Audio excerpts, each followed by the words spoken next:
All right. Hey, what's going on, guys? Good afternoon. I hope everybody's doing well. It looks like we've got good attendance again. Surprisingly so, which is good.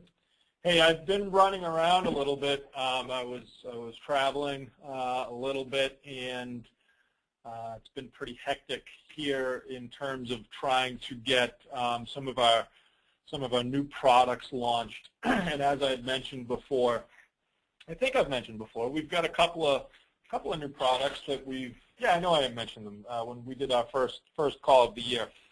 Mentioned some of the new products we were going to kick out there as a result of some of the challenges that we had run into over the season this year. And I was going to begin to kind of spoon feed those to you guys today, but I don't think I'm all the way ready yet. And Scott and I were talking about some of the topics that we should and could cover today. And one of them was to kind of go over that crabgrass study again and talk about the new version of growth activator that we are going to get out to you and how it's going to modify the program. But I'm not all the way ready with the new product yet. There's a couple of tweaks we have to do. It's still going to be called Growth Activator Pro. It's just going to be a different product, same idea. It's an upgraded product to respond to that crabgrass study. So essentially what we've done is we've moved around modified the consortium of bugs and a couple other things. But when Scott, I think Scott's listening right now. Scott registers. Hold on. Yep, there he is. He and I haven't spoken in the last hour or so, and when we decided that we were going to do some crabgrass study talk, I said, yeah, let's do that. And then it occurred to me, I'm not sure I can think of anything more boring than talking about a Chinese crabgrass study right now. And maybe that's just me. But I don't feel like talking about a Chinese crabgrass study right now. So if anybody wants to talk about a Chinese crabgrass study, Scott will be happy to take your call at the conclusion of this webinar. At the conclusion of this call, and he will discuss the Chinese crabgrass study with you at length. In fact, he would probably be interested in printing out the PDF of it, highlighting some of the important points and discussing them in detail with you. So take note of that, and if you want to let me know just in the box here who's interested in talking to Scott about the Chinese crabgrass study, I'd be happy to forward the information on to him right now, as a matter of fact. But I am I'm not inspired at the moment by Chinese crabgrass studies, although they are. It is actually it's going to have a big impact on what we do out of the gate next year, to the point where we've changed a couple of the products to deal with it. So it is important. At some point, it's just I don't feel like talking about it right now. So I don't have, there's a couple things I want to go over in regards to some of the marketing quotes I keep getting back that I've been working on, trying to almost finalize. And I'd like to let you know some of the information that I'm getting from them. But before I get into that, I want to open it up a little bit. Does anybody have any particular questions or things that they want to go over? I know that usually when I say that, there's silence, radio silence to begin with, and then we kind of get on a roll and we get going. I don't have a specific agenda. I think at the beginning of the call when I said I wanted to let you know that I've been busy, that means that I don't have a specific agenda spelled out like I have had the last couple of weeks. But I know that it's very busy for us right now, talking to you guys and talking to future and potential applicators. The room out there is really, really super busy with other companies that are we're hoping will come on. And for those of you who have been answering referral calls, thank you very much. I absolutely appreciate it. And I'm looking to see if any of those are on here. Yeah, a couple of you guys are. So thank you very much for your kind words and working with some of the people that are exploring the possibility of joining the dealership, because that obviously is the most important part of dealer recruitment in the future, is those dealers talking to existing dealers. And I'm appreciative of some of the things that you guys have been saying to them. We have one guy on the in the pipeline, as we call it, out here, who was traveling on Thanksgiving and wanted to visit one of our guys over Thanksgiving to talk to them, and I kind of dissuaded that a little bit. I think Thanksgiving is probably a good time to spend with your family as opposed to spend with potential BeeSafe applicators. So, all right, a couple questions coming in. Keith, that's a great question. Okay, and I was going to go down that road. Let me open it up this way.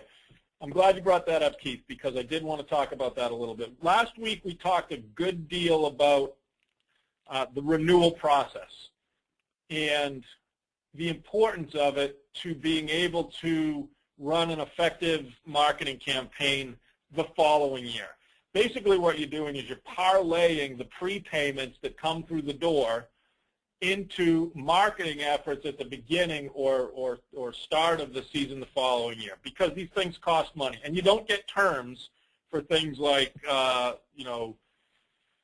for instance, direct mail. This direct mail campaign that we're trying to put together, these are things that you have to pay for in advance, especially postage, right? So somebody's not gonna say, yeah, you can, I'll bill you for that, and then the direct mail goes out, and then you make all kinds of sales, and it just doesn't work that way. So you need working capital to be able to run a good marketing campaign. So I've always depended on renewals generating prepay revenue. So Keith brings up a great point right off the bat, and it's a valid one. I'm just going to read it. It says, there's a concern about the prepays and taking in a load of additional income at the year end in regards to tax purposes. So this is, I'm glad you asked that, Keith, because it's sort of a deeper analysis, or it goes a little bit more deeper into how you run your business, and I like doing that kind of stuff.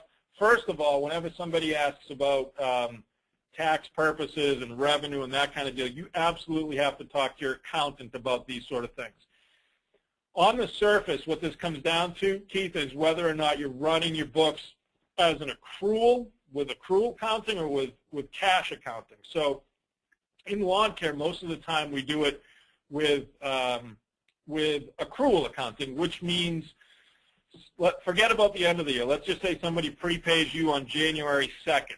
That money doesn't count towards your accounting if you're running an accrual basis. That money that comes in the door doesn't count on your accounting until you bill each individual service. So when you do round one in March and you charge them $30, even though you're not getting paid $30 because they've prepaid, that $30 is going to hit your P&L and your accounting as a sale in March when the application takes place. So the revenue that comes in as a result of that, as a prepay, is not going to count on your P&L or on your accounting until it's actually billed. If you're running the business on a cash basis, it's different. And you may be, I don't know, like retail businesses or restaurants or things like that, that's run on a cash basis, which means when cash changes hands, that's when it hits your P&L or it hits your accounting. Always check with your accountant. I remember early on at Lawn Dog, when we were kind of having the same exact issue, we were running our accounting on a cash basis. And what we were doing was we went as far 1 year, and it wasn't, well, I guess it was probably the right thing to do to deal with what we were doing. Every prepayment that came in, in the door, what we did was we took a photocopy of the check. So we we deposited the cash into the bank, photocopied the check, and then entered it into the software, into our operating system after the first of the year. Because that is exactly right. And actually this brings up a bigger and almost more important point, because we spend a lot of time trying to talk about how we run our businesses. When it comes to accounting and when it comes to taxes, it's my opinion, and Keith probably feels the same way based on the way his question's kind of resonating here, is you don't want to make money. You want to run that business as break even as you possibly can, and your accountant might even tell you that you want to run it at a loss. The moral of the story is that if you don't have an accountant that you talk to often, accountant is going to be different than your bookkeeper too. Your bookkeeper is going to be different than your office manager a lot of times. You're going to want to talk to him about, or her about, how to actually deal with some end of season issues. If you've got a surplus, if your P&L or your accounting is showing that you're going to make $100,000, that's time to go find things to spend money on, so that you are operating at a loss. So, like, you know, if you're plus $100,000, you know, go spend some money on something that you're going to use next year, and then, you know, then your accountant will tell you how to kind of offset that. Pay yourself a little bit more next year, right? So if you know you're going to have a surplus based on a result of something that you did in December of this year, you can make adjustments next year. To answer the question, Keith, it is absolutely a concern. There is a way around it. There is a way to deal with it. And if it goes as far as, you know, photocopying checks and then having them hit your P&L or your accounting the following year, that's what you should do. But you do not ever, ever, ever, ever want 2 years worth of revenue to hit the same year. So in Keith's case, the way he asks, he's billed, you know, $400 on a customer this year already. If they prepay him in November or December, he doesn't want to add another $400 to his books based on what that customer is paying. Does that make sense? Always talk to your accountant to begin with. You always want to run all these things by your accountant. If you don't have an accountant, you should get one. If you know, if you're just filing your taxes based on you know, your QuickBooks, you know, and automated stuff, whatever, you talk to an accountant always, because they will find ways for you to lose money, and that's kind of what it's all about. You want to lose as much money as you can because you're going to get taxed on it. A lot of it also has to do with the way that your company is set up. If you're an LLC, a C Corp, an S Corp, there are always very crafty ways to make sure you pay the least amount of tax as possible. Get it? Good. In that regard, is there any other questions to that? Is there anything I can throw out there to the guys on the call right now? Do any of you? I would assume most of you are doing your accounting on an accrual basis because it's a multi-transactional business. In lawn care, somebody buys a service, but they pay for a total, but that's kind of divvied up into 6 different visits, 6 different applications, 7 or 8 depending on where you are. My advice is accrual, but talk to your accountant. I wonder if I could say that anymore. It's driving home a point, I think. I see some guys on the call that I've played a little bit of phone tag with. Is there anybody on here that wants to bring something up or open it up to the group right now that I might be able to answer directly or ask everybody else out on the call? We've got a lot of guys on. Don't be shy, guys. How about our renewal conversation last week?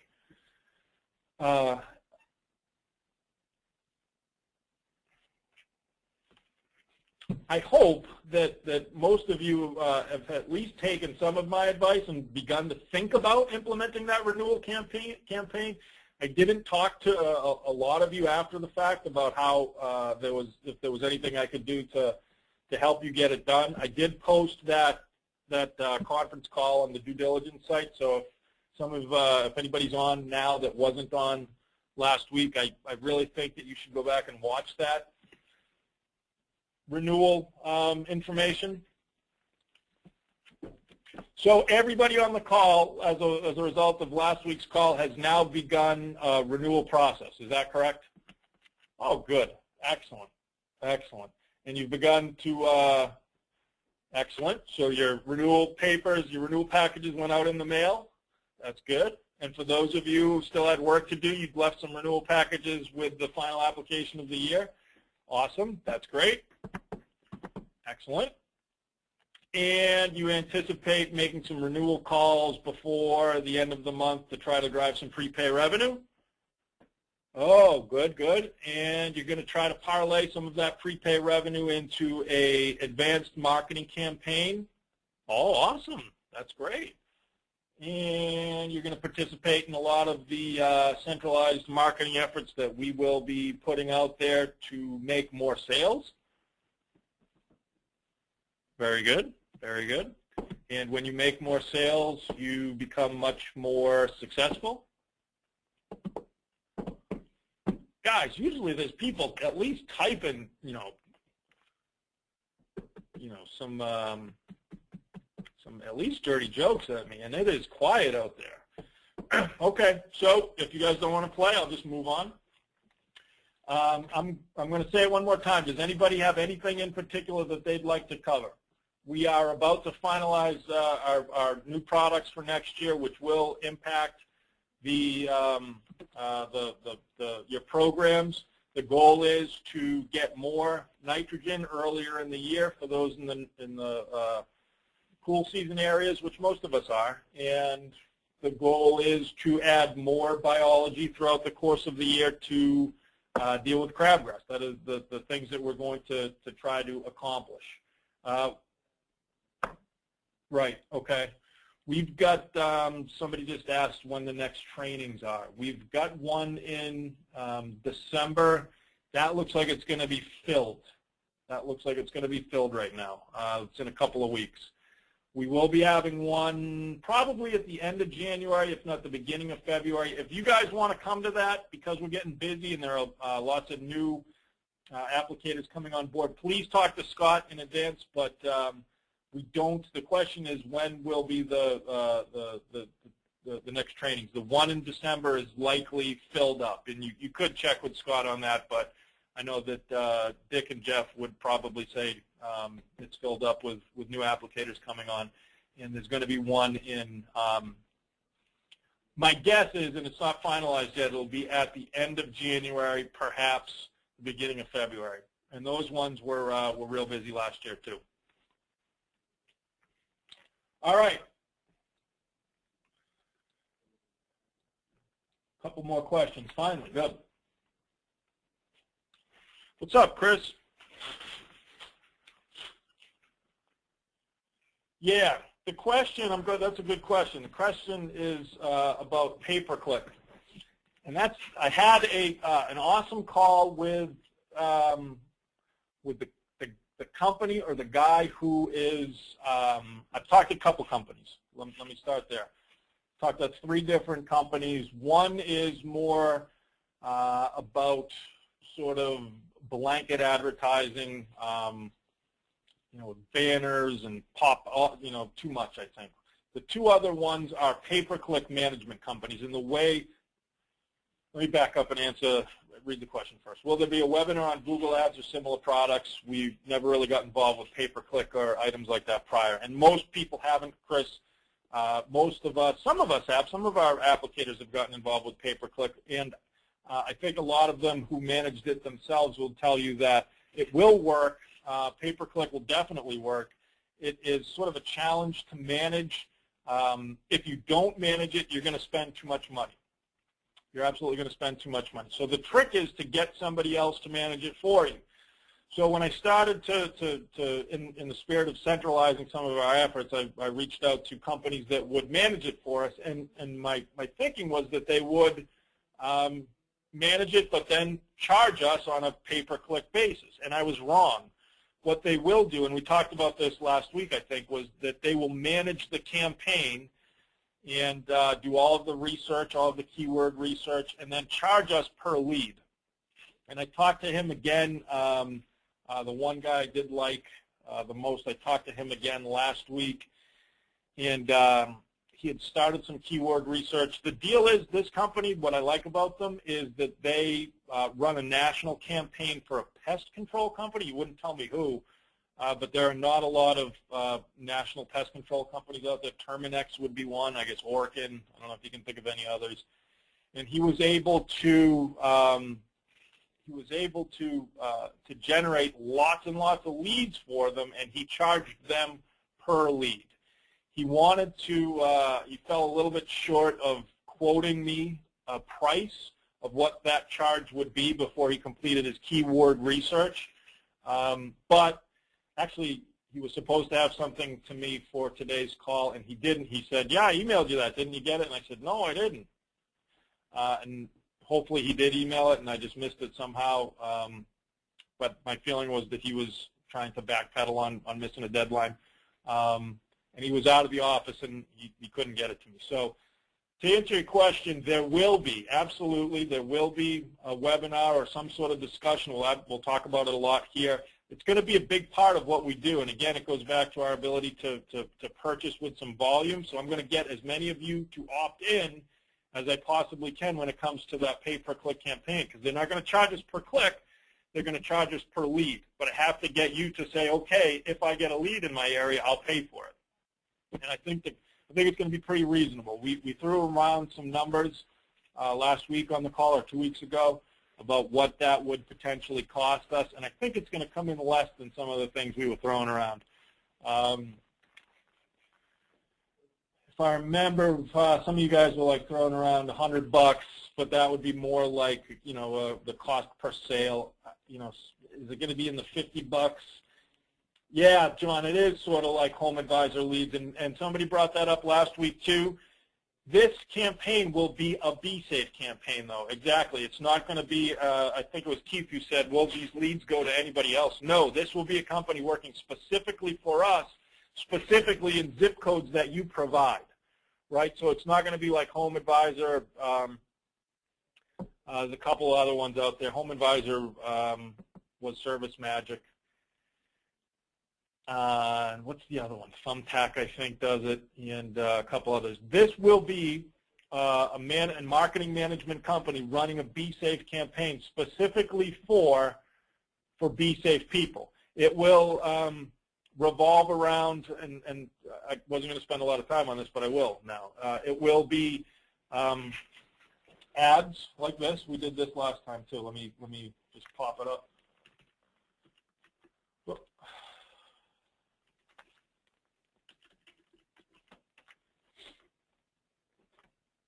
John, give me, okay, here they come. They're pouring in now. Now I got you guys going. Good. Keith, I'm about to talk about that. Keith, tell me one town you do business in. Give me, type a town in that you got customers in. Do it, do it, do it, do it. Hurry, hurry, hurry. Type in the town. Thanks.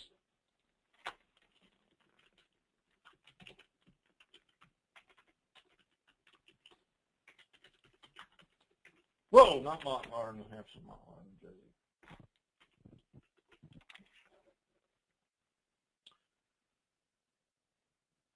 Jersey. Right. So let's see.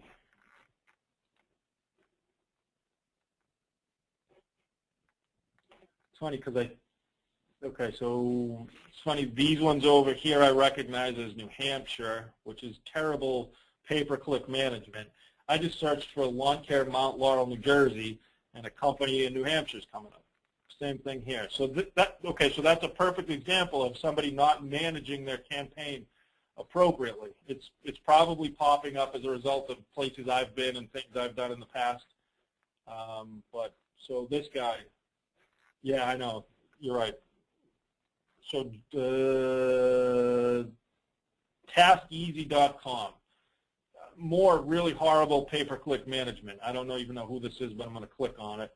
He's trying to sell lawn mowing with this pay-per-click campaign. Task easy. We just cost him $5, and I'm trying to move things away. It goes right to his homepage for lawn mowing. Just a total, just taking money and flushing it down the toilet. The way it will work is with us, it will go directly to a landing page specifically for you based on your zip code. It will be, and remember we did this little deal with TrueGreen last week. TrueGreen's got it figured out. TrueGreen, it goes to a landing page with lead capture right off. So in your case, in New Jersey, it will say, it'll mention your company, it'll mention your contact information. It'll probably be, some of this information will be a little bit standardized to try to save some money, and we'll make sure that the message is conveyed appropriately. And with lead capture. That's how it will work. So the question was, will it land in a on a website or landing page or whatever? Part of the deal when you hire a company to manage this for you is they create landing pages that will be attached directly to your specific ad. It's all about volume again. Remember, it's, you know, if this lawn mowing nugget and that we're making fun of, and I hope he's not somebody's buddy or something, but you know, all he did was he went on and like signed up for a pay-per-click campaign, and he's bidding on certain keywords, and he's wasting money. It's not even going to a decent landing page. It's going to his website, and it's not going to accomplish much at all. In fact, it's going to accomplish absolutely nothing. So again, I'm kind of repeating myself, but the goal is to hire somebody who knows what they're doing, take advantage of some of our volume, and convert them. That's all. I'm definitely going to have some information, some hardcore information, and hopefully some pricing for you next week. I planned on it this week, and it didn't happen. I'm going to go back for a couple minutes and read some of these, some of the questions that have finally started to pop up here.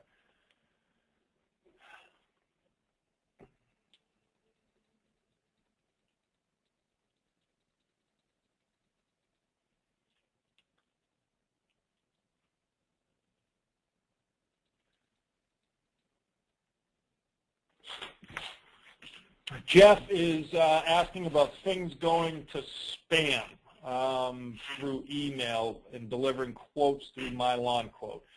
Are they, Jeff, let me ask you a question. Are they unsolicited quotes, or are they quotes that people have requested from you? And are you just sending things through, okay. Try to find out specifically, because I've never heard that before. In fact, I know that he made a major change with the email server. In fact, he uses, I'm not even going to try to explain it, but he made a major change with the email server to prevent that from happening, and it solved the problem. So I think that's going to be something we're going to have to look at specifically. And Jeff, you're one of the guys we played a little phone tag with, so let's try to you and I need to catch up on a couple other things anyway. So if it is going to spam, it's something we could probably solve. So I'm going to defer to a later conversation on you with that.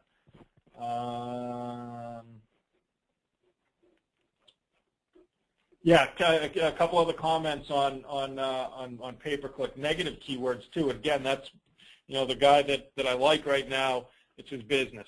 It's exactly, it's all he does. So he knows better than we do. All right, I think I covered most of those other than people calling me names. I want to show you a little bit more about the potential direct mail campaign that I've got hammered out, because it seems to be getting better and better. I'm liking it more and more, using what's known as a Pearl.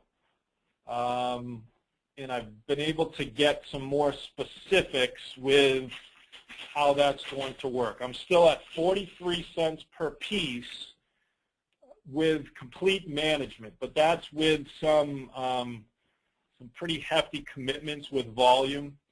and I'm going to have to, when I do finally decide on this, again, there's two different companies. One I really like better than the other. The one I really like is at 43 cents a piece, and they seem to really know what they're talking about. And that's not terrible pricing for even for a regular direct mail campaign. It's a little bit more than I want to be, though. Let me run through some of the numbers and how it's going to work. And everything that we do, that pricing is based on as many of you opting in as possible. So I want to show you some of the information that I was working on getting. So here is, they sent me another example of how it sort of would work. And I'm moving things around on my screen here. That you can't see, I don't think, but. All right, so when this is sort of by an email. Now I just closed the questions, so let me hold off on questions for a minute because I'm not going to see them.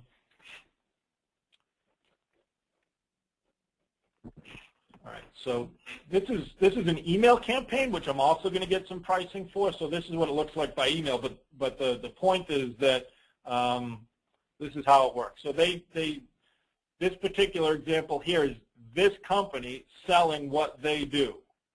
So if picture, if you can, a lawn care sort of version of this.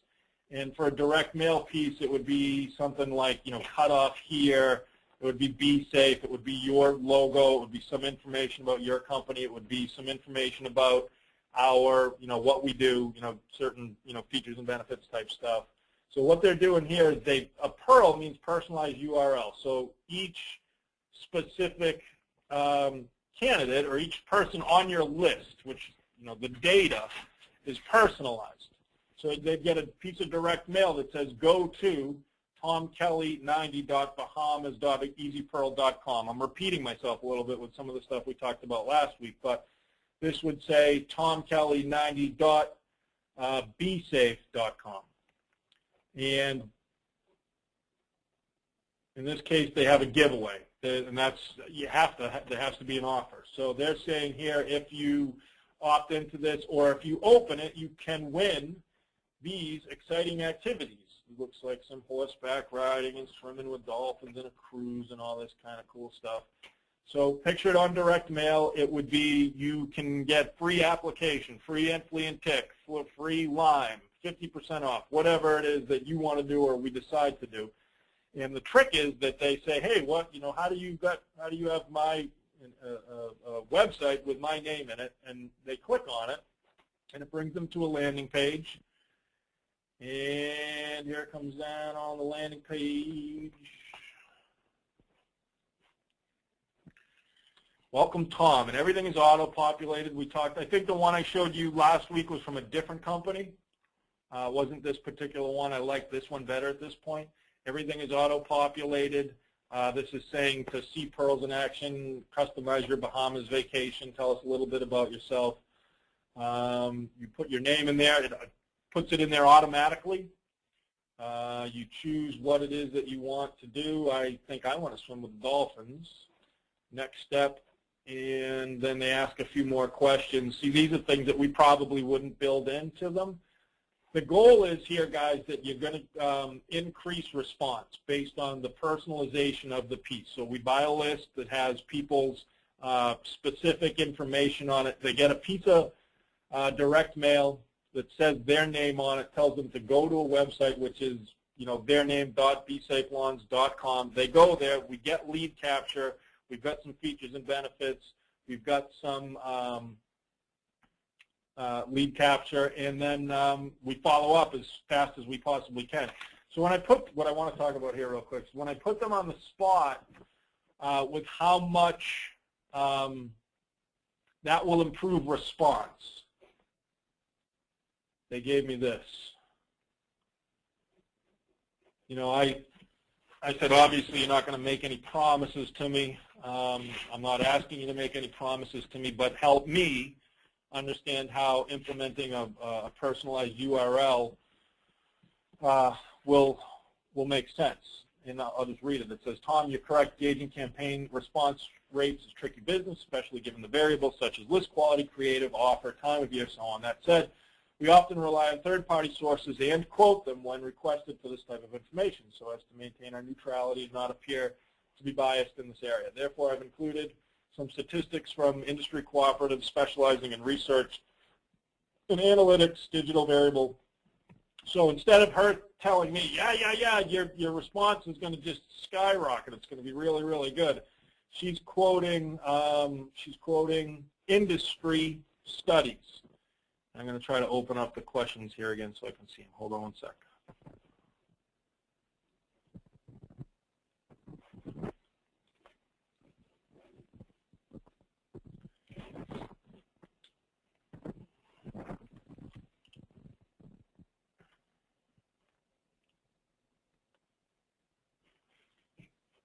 So over here with this static response rate,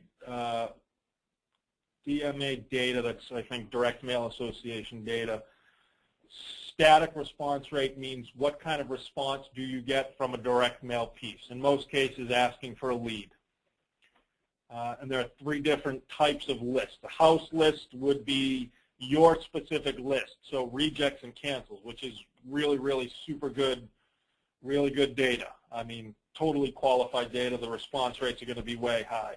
An outside list would be a list, would be your marketing universe, which we've talked about that before. You need a list. You have to. You need a list of, depending on the size of your business, 10, 20, 30, 50, 100,000, a million, or, potential single-family dwelling units who are potential customers of your service. And that list needs to be updated every single year. And that needs to live somewhere in your operations. These are people you'll be targeting to sell to. And for most of you, probably between 20 and 80,000 people. So the response rate is going to go way down. It's like a cold mailing. But you've at least pre-qualified them to the point that you know they live in a house, they've got a certain level of income, they've got a certain home value. That's usually what it takes to qualify to get into your marketing universe. They have to own the house, which means they have a lawn. They have to make at least X amount of money per year, and they have to live in a house that's worth X amount. So you don't want to market to people who don't make a lot of money and don't, live in houses of a certain value. That's just the nature of what we do. Those are people who buy lawn care. So in lawn care, the response rate is less than this. So this is an average. I can tell you that it's 1% or less.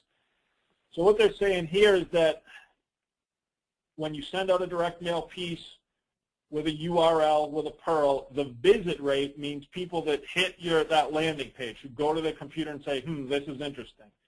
10%, and then response rate would be those who do request the lead or fill out the lead capture form.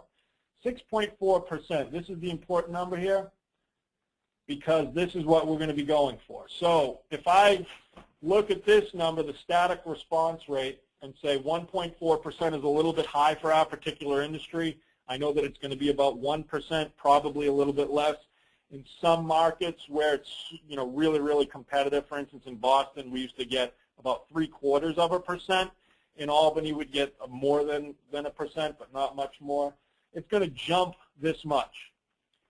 That's a lot. That's a huge jump. I mean, I'm going to show you how much of a difference that's going to make to your campaign in a minute. I'm going to stop for a minute because I haven't looked at any questions. Couple of questions. Where do I find this list? That's another thing, Chris, good question. I'm negotiating, working on a couple of different sources for that. Like with everything else, if you buy 10,000 prospects, it's going to cost you, 9, 10 cents a piece. If we buy 1 million, it's going to cost 4 or 5 cents a piece. So that's going to make a big difference in what you do. So within the next couple of weeks, I'm going to ask you guys to start opting into some of this stuff to try to get the best deal possible. So there are lots of list companies. It's usually dominated by 3 or 4 different companies that collect the data. work with list hygiene, meaning helping you update your list. People move, people die, people change their phone numbers, things like that. We don't focus a lot on phone numbers anymore because everybody's on the do not call. So actually, I shouldn't have said that. We're not going to put a lot of emphasis on phone numbers. But if you want to take a quick look, just Google marketing lists or something. You got to be a little bit careful because there are lots of resellers out there, and I've learned this over the years, that will sell you bad data. Just based, data gets old fast. Lots of things happen. People, like I said, people move and people die, and it needs to be updated at least once a year. In most places, people will do it, a couple times a year to make sure that when you do send something out, what we try to do is we don't want to send a direct mail piece that says current resident because that is going to decrease our rate. It makes it feel a lot less engaging to the person who's going to get the direct mail piece. It's what's called the mail moment. When you open your mailbox, that brief second, that moment in time where you either throw it in the trash or you put it on the counter. And so much goes into capitalizing on that mail moment that your data better be perfect. You never want to send something to current resident, and even though the post office, every door direct mail is very inexpensive, it's very impersonal, we want to target specific residences and target them appropriately with timing, offer, everything else, like they mentioned up here. One other point that they made, I think I answered all the questions there. Here's another thing that I thought was interesting. Quote from a recent study, Carlson has found that the response rate to relevant marketing campaigns are on average 4 times that of the response rates to static same to all messages. This finding comes from a review of data from PODI's digital print case study collection and DMA's response rate report. Depending on the segment, the increase in response rate due to personalized relevant marketing range from a factor of 1.3 to 6.2. So on average, 4 times better. Hopefully we'll be, better than the 1.3. Hopefully we'll be in the 6.2. And then she goes on, trying to cover her butt just in case. But so here's how that translates to what we would do. Put together just some quick numbers, moving around the thing here again so I can see. Standard direct mail campaign based on 25,000 pieces. That's a small campaign. That would probably be the minimum. It's about the minimum what you'd want to do. I'd say that you could do 5,000, 10,000 if you wanted to, but 25,000 would be in the neighborhood of making it worth it. 25,000 pieces go out, 1% come back. That means you generate 250 leads. You're going to close them at a minimum of 65%. And you should do better than that. You should close direct mail leads at 75%. You got to be quick, too. You got to be really quick. That's why I like my long quote thing. When somebody calls you and says, I got your direct mail piece, I'd like an estimate, you should have that estimate in their hands within the next 90 seconds or the next 120 seconds. You're going to get their information, look up their address, measure it, get some small talk going on. You should have an estimate in their email. 90 seconds might be pushing it. Less than 5 minutes later, you need that estimate in their hands, and you should close that on the same phone call. Whereas in the past, you'd have to run the lead and follow up on the phone afterwards. Your closing percent would be down. But in those old days, we'd close at 65%. You should definitely close at better than 75%, but I'm trying to be conservative. 25,000 pieces, 1% return, 250 leads, 65% closing. That means 163 sales as a result of those 25,000 pieces going out.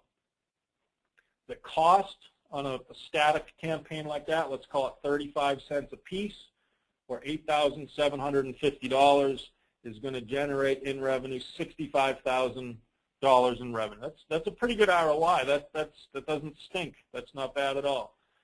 But if we take some of the information that they're giving us and apply it to the same exact campaign, 25,000 pieces, if 5% generate an estimate, and that would be going from 1% to 5%, I guess, you know, that's a big increase.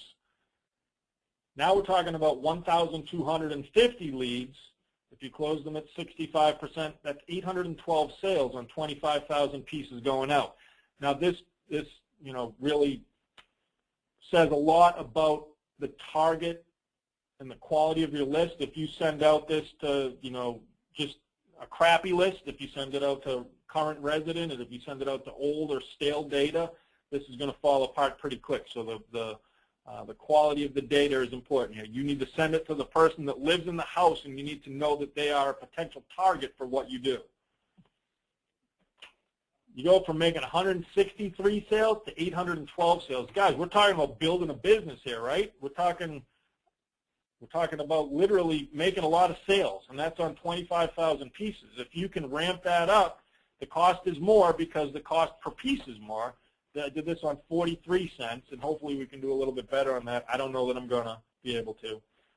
As opposed to 35 cents. It's a lot more per piece, but the response rate is much more, and then the sales are much more.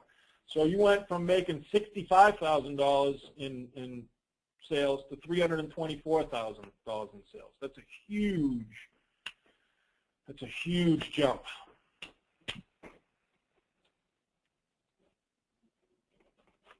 Yeah, I know. That's a couple chiming in with about the 5%. Let's do it again on. I don't want to start sounding like a salesperson here on this because it's not really helping me any in terms of other than, you know, product sales and that kind of thing. But let's do give me a number, Mike. What do you buy? If the direct mail return is 1% on a static piece, what's it going to be on a personalized piece? Want to do it on 3%? All right, let's do it on 1.75.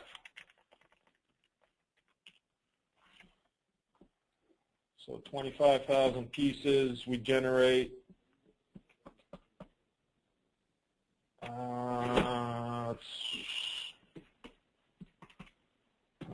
0.175. That's 437 leads. Thank you, Chief. 138. Closing percent, 438 times 0.65. That's 285. So our pie in the sky goes from 285. So 163 to 285. I did this on $400 per customer. It's going to be different with everybody. That's 114,000.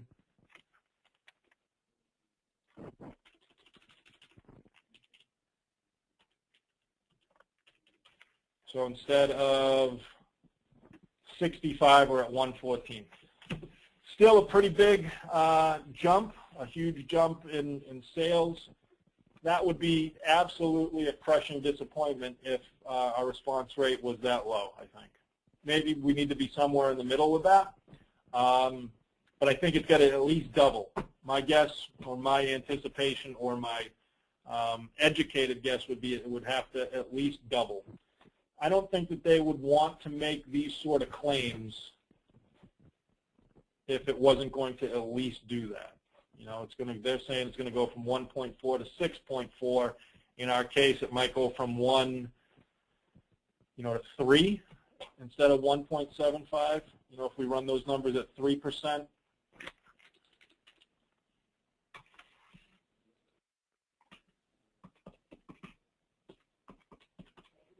This is 750.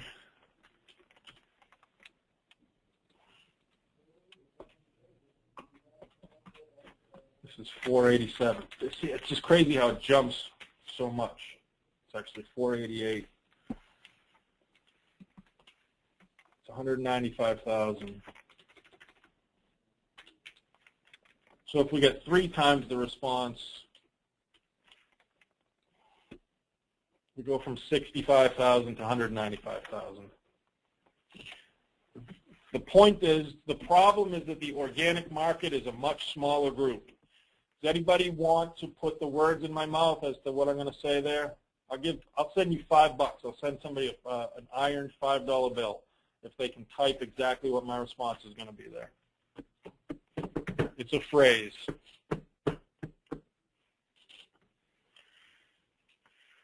Nobody's going to try it. You've got to invite everybody to the party. I think in a campaign like this, you don't want to. I guess if you were going to go for the niche, let me answer it in a different way.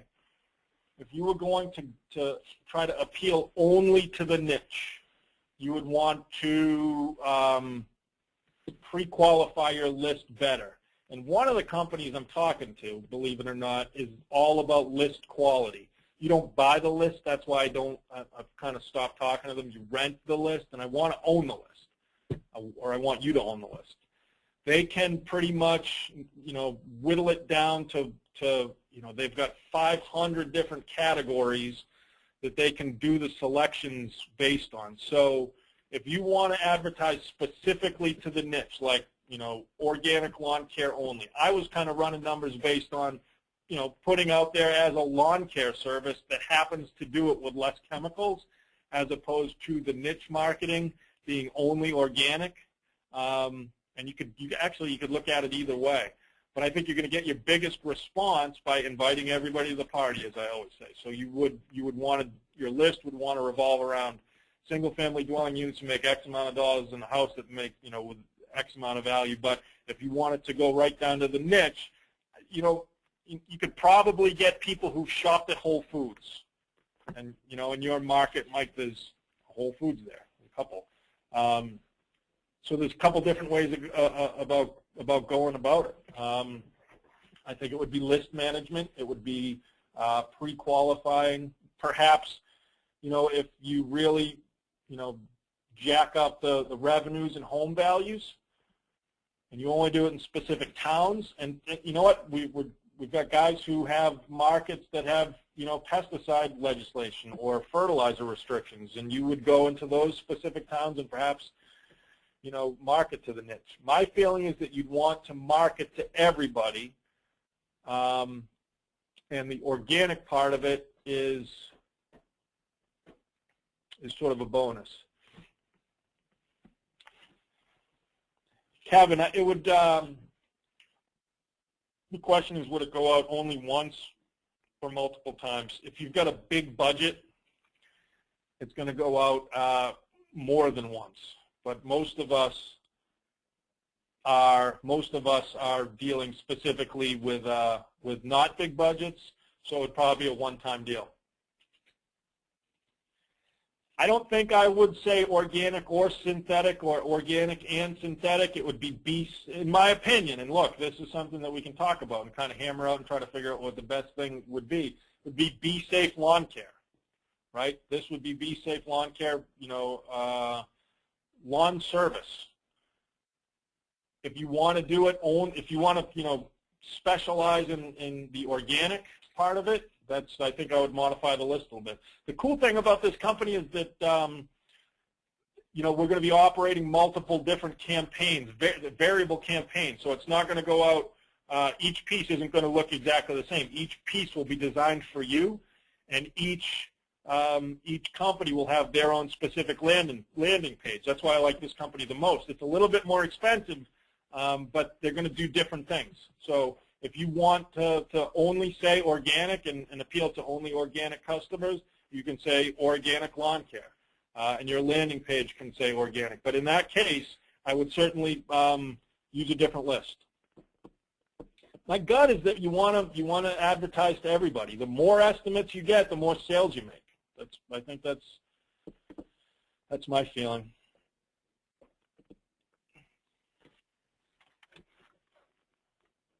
This number here that we were just kind of messing around with, that's the magic number, and you know how I feel about historical data, and we don't have anything with that. We only have this. And So what we want to do is, you know, lower our expectations, you know, assuming that they're pretty much, so if we go back down here, factor of 1.3 to 6.2, we just ran the math on, what did we do? We did 1.75 response versus 1%. So that would be less than 1.3 better. You know, this is saying that it's going to be basically 30% better, I think. All right. So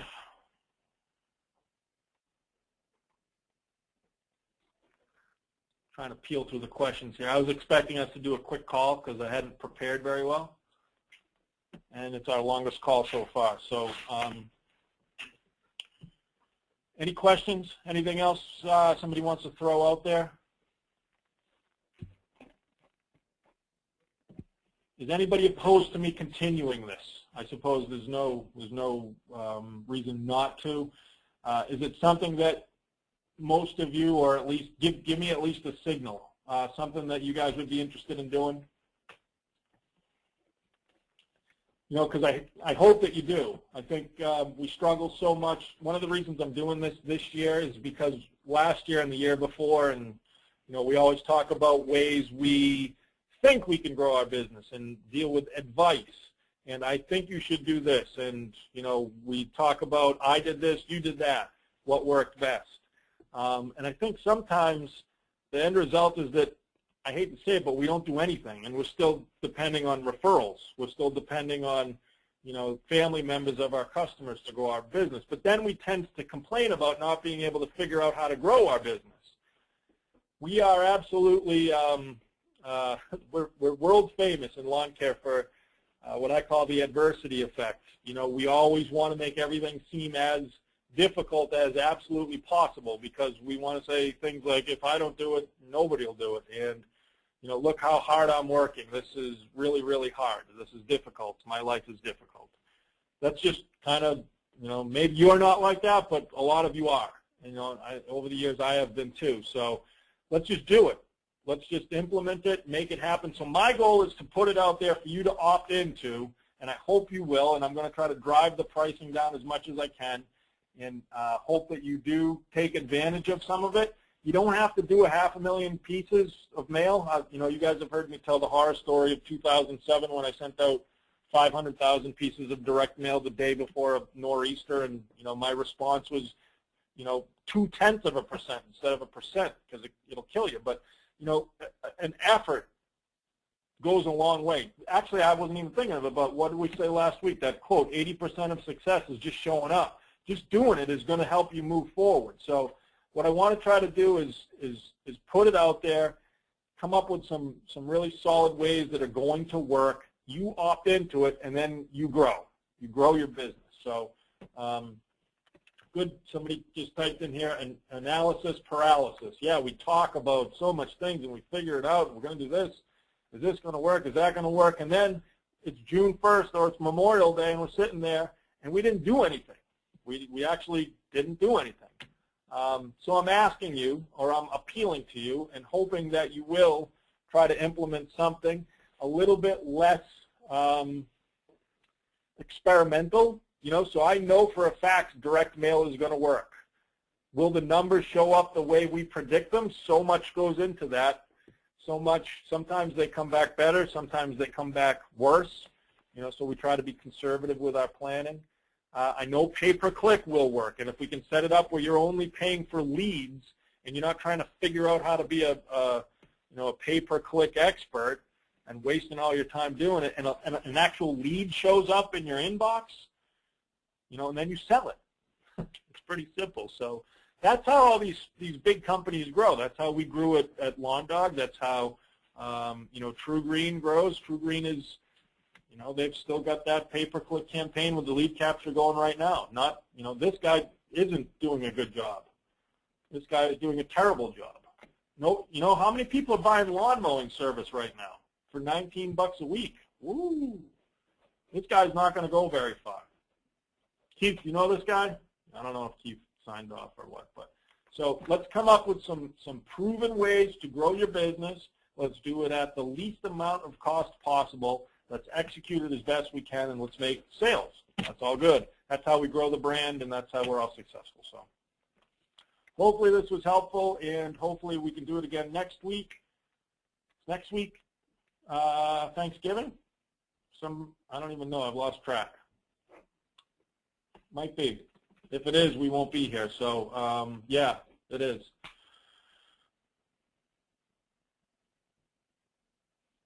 No, Thursday is Thanksgiving. Not Tuesday. That's not, it's Canadian Thanksgiving. Yeah. I don't know if we'll have a call or not. Probably. We'll do something. You know, maybe we'll just, probably won't do anything serious. Actually, I want to, because I'm going to have the pay-per-click numbers back. I think last year we did our calls on Thursdays, and I still think that way. So Tuesday, we'll have a call. I'll have some pay-per-click numbers. I think I'd like to make a commitment to one direct mail company or the other, and then we'll start trying to get you to opt in. So, all right, thank you guys. Sorry I went long. Sorry I rambled. Hopefully it was worth it, and we'll talk to you again. Thanks.